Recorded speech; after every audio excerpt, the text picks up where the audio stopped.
Our attitude and the way that we interact with people is one of the most important things that reveals our spirituality. The way that we think about ourselves, not just in our head, but in how we allow other people to treat us and the way that we treat ourselves, says a bunch.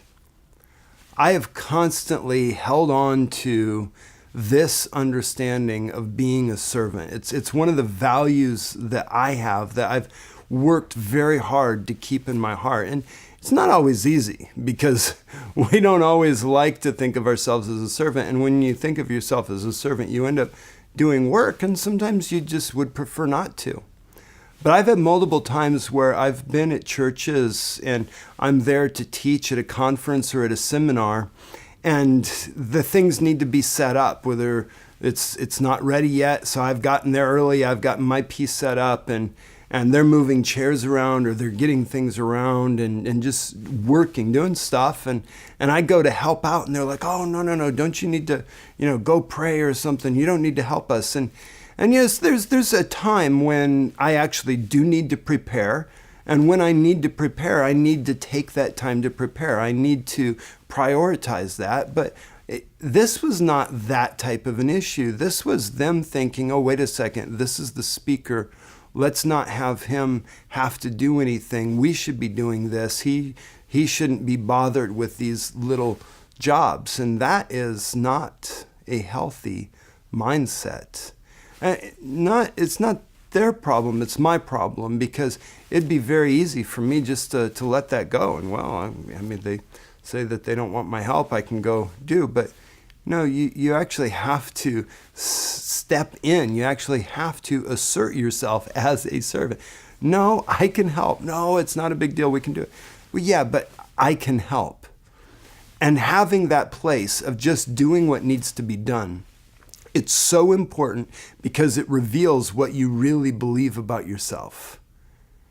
And what you really believe about yourself tells you what your character is, because you will become what you believe about yourself.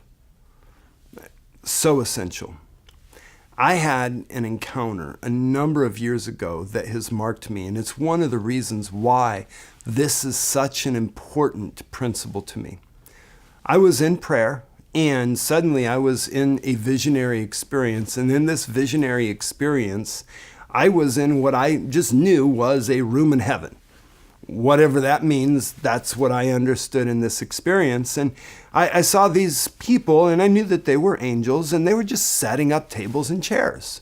And so I just helped out. I started, grabbing chairs. I noticed how they were setting them up, and nobody said anything. We just did what needed to be done. Got the whole room set up, all the tables, all the chairs were set up, and all the angels left except for one of them. And the one that was left, he turned and he looked at me. He goes, around here, you're known as a servant. I knew in that moment that was the greatest compliment that someone could ever get in heaven. I pray that I'm still known as a servant, because the Son of Man did not come to be served, but to serve and to give his life as a ransom for many. I was in a meeting one time where John Paul was asked, if you had one thing that you could tell this next generation that's going to be changing the world with the power of God, what is one thing that you would sow into them? And he turned and he looked at the camera. He says, never get too big to take out the garbage and clean the toilets. That's what I'll leave you with. Never get too big to clean the toilets, to set up chairs, because you may just find that you're creating a reputation in heaven. And that reputation is much more important than a reputation here on earth.